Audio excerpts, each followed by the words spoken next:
Ladies and gentlemen of the YouTube world, what is poppin', lockin', and what is dropping? Welcome back to another wonderful series I like to call on the channel Recipes. I know it's not that original, but until I get a proper title going, this is what you guys get.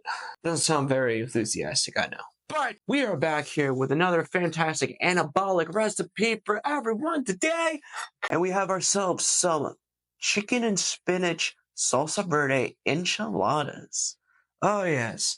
One of my favorite things to get when I go to a Mexican restaurant, chicken and spinach enchiladas. What they usually have a poblano sauce on them, but decided to do the salsa verde for this, just because salsa verde is very tasty, and I think this is going to be very tasty as it is. So I think let's go ahead, get ready with the ingredient making and the mixing and the baking, and this party started, baby. Let's do it. Ladies and gentlemen of the YouTube world, we are going to go over the ingredient list for my anabolic salsa verde enchiladas. So first thing we got going on here, we got some tortillas. There's 6 tortillas per. Now this is the gluten-free version, but these are the gluten-free ones. They're a little bit expensive, and the macros are not that fantastic. But if you can use the carb balance ones, I would highly recommend using that just to save on some macros. Next, we're gonna go over the cream cheese. This is fat-free cream cheese.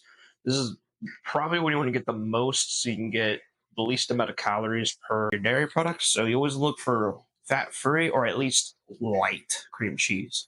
Next, we got some light sour cream here. Again, you want to look for light sour cream or fat-free sour cream for the recipe. Next thing we got here is some chopped spinach. Now, this is a frozen bag, but I did thaw it out beforehand. So I have 2 bags of chopped spinach for 12 ounces or 340 grams times 2 of the chopped spinach. Afterwards, we got our pepper and onion blend. This is another frozen bag I just thawed out. So you can use fresh ingredients if you like, but frozen ingredients work just as good for this recipe. Make sure you thaw it out the day before. Next, we got ourselves some salsa verde. Now, you could use green enchilada sauce, but the salsa verde is lower in calories and it has just as great of taste. I have 2 different kinds here just to make the salsa worth it. You may only just need this, but if you like extra salsa, it's always good to pick up these little cans of the salsa verde. Afterwards, we have Velveeta shreds. This is probably the lowest calorie shredded cheese I could find. It's just shredded normal Velveeta cheese. But you use whatever cheese you like, but just make sure you find the cheese that's right for the macros that you're looking for. And finally, before we get into the seasonings portions of it, we got ourselves some chicken fajitas here. You can use normal chicken if you like, but I have 16 ounces times 3. So I would recommend 48 ounces of chicken. Now, this is pre-seasoned, but you can use any kind of seasoning to spice up your chicken for this. But I'm using this pre-cooked chicken fajita mixture. On to the seasoning portion of it, we have this adobo seasoning all-purpose made by Goya, but you can use any kind of adobo seasoning brand that you would like, but this is what I use. It's adobo seasoning. Next, we're going to have some oregano leaves. I would highly recommend getting them fresh, but you can use dried. Next, we have a little bit of crushed red pepper flake just to add some spice to it. And last but not least, we have some lime juice here, the extra zestiness. That's it for the ingredient overview, so let's go ahead and get this party started while mixing everything together. Ladies and gentlemen of the YouTube world, how are we doing today? Next step we got going on here is going to be adding all of our ingredients into our mixing bowl. So first we're just going to start off with the chicken here. Again, this is pre-made chicken, so all you're going to do, if I can get this package open, holy Jesus. All you're going to do is just plop it's sealed again. Plop your chicken into the bowl like so, and then dispose of your components, and we'll move on to the next step afterwards. Next up, we're going to be adding our spinach in. If you do have the frozen spinach, I'd recommend thawing it out and then getting as much juice as you can out of it. So we'll all get the bag in, and I'll continue on to the next steps. Next step we're going to be doing is adding our pepper and onion mix in here. Same thing, if it's frozen, then I would recommend thawing it out and then draining all the juices. A little bit less liquidy when you mix everything together. All right, next step on the chopping block, we'll be adding our cream cheese. You go ahead and add in all 8 ounces or 1 block of your fat-free cream cheese. Then next, you want to go ahead and add your sour cream here. Just dump it all in there. Dump as much as you can. Can't get it all out. Get yourself a nice little knife here and scrape out what's there. Make sure you get all that sour cream out of there. Scrape it on the block too. Next thing you're going to be adding is your cheese of choice. Using the Velveeta. You can go ahead and put the whole bag in there, or you could put 2 cups of cheese of choice in there. Next, you're gonna go ahead and add your lime juice. I would maybe do like a tablespoon of your lime juice, but if you can squeeze it out, I'd squeeze it for about 5 seconds. You don't want to overpower it, of course. But next, you want to go ahead and add your oregano leaves in here. I'd say about a tablespoon. Oregano is fine. Next up, we got our crushed red pepper. You're just not gonna add too much. I give it maybe half a teaspoon, unless you like spicy. And then last but not least, we got a wonderful adobo seasoning here. I would go ahead, put a bunch of this stuff in here, because it's really flavorful.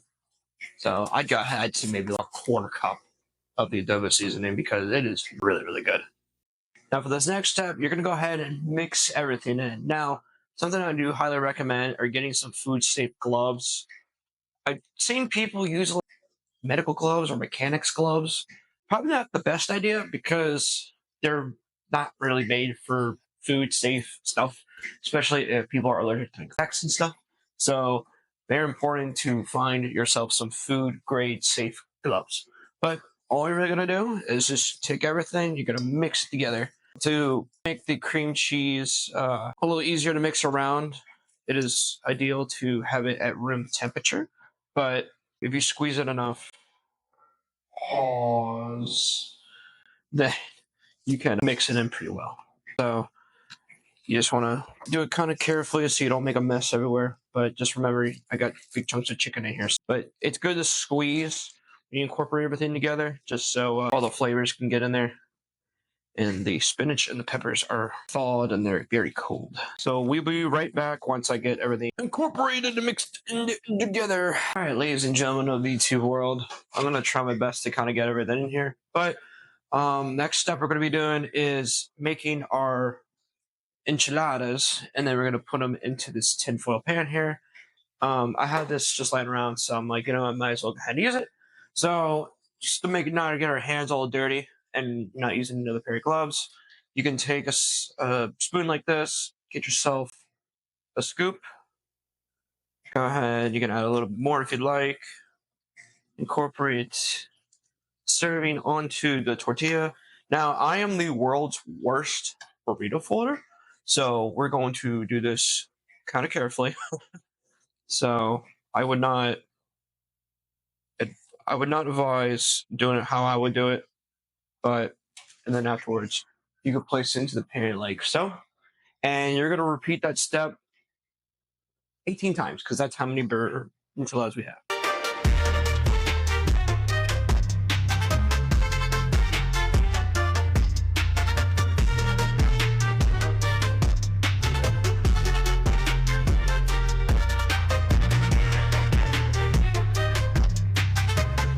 It also doesn't help that these tortillas are like breaking on me as I fold them. So, yeah.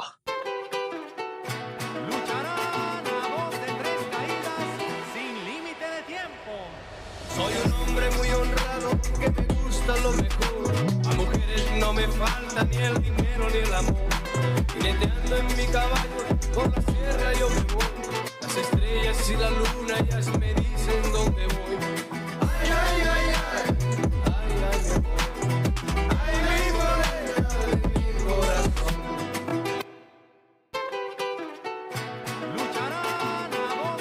Also, if you get a clump like this, you can just press it down, flatten it out, and make it a little bit easier to fold.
So this is where all of our enchiladas have gone into. Again, ignore the aspect of me fooling them because I am really bad with them. But I did have two left over. You just gotta find little pockets where you can stuff them into, and they should be okay. Now you're gonna have extra filling, and that's actually pretty good because what we're gonna do is we're actually going to coat them with the filling. You're gonna find a couple splots, and you're just gonna plop them into there. So it's perfectly okay. You want to get more protein in there anyways, so it's a very good thing that we got more as it is. Scrape, spread. And then once you get enough filling in there from your bowl, you're going to spread as much as you can. It'll spread out a little bit once you heat it up because all the cheese and so on will melt on top of it. Also, it gives you extra good flavoring as well. And it's a little difficult just because you got cream cheese in there, and cream cheese is stiff, so it can just be a little annoying, but you want to spread around as much as you can. But so, next thing we're going to be doing is adding our salsa verde. If you have difficulties opening a jar, you just take your palm of your hand, just smack it like that. So, and then you're going to pour your salsa verde all over the top of your enchiladas. So, make sure you get as much as in there as you can. Again, once you heat it up, it'll spread around, and it'll be very good. The last thing you're going to do is we're going to be adding, next thing we're going to be doing is adding our second bag or 2 cups of our shredded Velveeta cheese. You're just going to sprinkle that on top. So I'm only going to add half a bag though, just save my calories a little bit. So yeah, and we'll go on with the next step. Next thing we're going to do is you're going to preheat your oven to 375. Now, I don't have a digital thing to put it in, so I have a dial because I have an old oven. So 375, you're going to preheat that bad boy up. And then afterwards, you're going to insert your enchiladas into the oven like that. And you're going to let it cook on 375 for about 30 minutes or until the top gets a little bit crusted with the cheese. So we'll come back once that's all cooked up. Ready. So we can go ahead and get this bad boy out of the oven in about 30 minutes. And enchiladas be chilling in. Actually, well, the opposite of chilling. They've been cooking in there. So as you can see here, we got the finished product. This is what it comes out that looks like. When it's served like this, it doesn't look that fantastic, but once I plate it, I think it'll start looking a little bit better. Ladies and gentlemen of the YouTube world, we've officially accomplished the enchilada dish. And as you can see here, it is quite tasty, quite scrumptious, and quite fantastic looking. I'm going to go ahead and actually read off the macros to everyone. I did get them on the phone while I was waiting for the enchiladas to bake.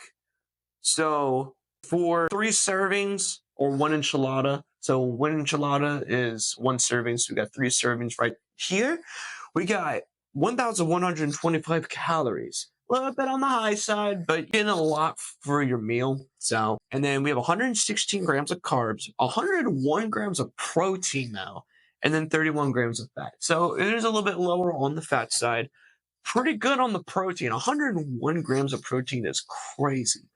But 1,125 calories, a little bit on the high side, but you can definitely reduce the calories in this by taking away some of the cheese. And the biggest factor into this is the tortilla. But because of my gluten allergy, I cannot have the low-carb tortillas. So if you put in the low-carb tortillas, you're cutting out at least 200 calories from this. So if for my people out there that can eat the gluten, I would highly recommend having the low-carb tortillas, as they're only 60 calories for a tortilla. So I think we're going to go ahead and dig into this bad boy. Well, we're going to cut this up a little bit. We're going to try to get ourselves a nice piece of chicken. So here's our serving right here. Ooh, good heavens. Wow, that's really good. Super creamy on the inside. The tortillas give it a little bit of crisp. The salsa verde's got a little bit of a kick to it. You know it was seasoning. It's very powerful in a good, powerful way. And let me tell you, this meal right here will fill you up so quick. And honestly, you could probably have this with the 3 servings and not eat anything else for this today. Yeah, this is so filling. If you're looking for a very good, delicious, macro-friendly idea for lunches, dinners, and shoot, you can even have this for breakfast, then I would recommend making this recipe because not only is it super filling, but it's packed with protein, packed with vegetables, packed with fiber, as well as keeping you energized throughout the rest of the day. But I hope every single one of you enjoyed this recipe video, and I'll be catching every single one of you back on another episode of whatever I upload. See you guys.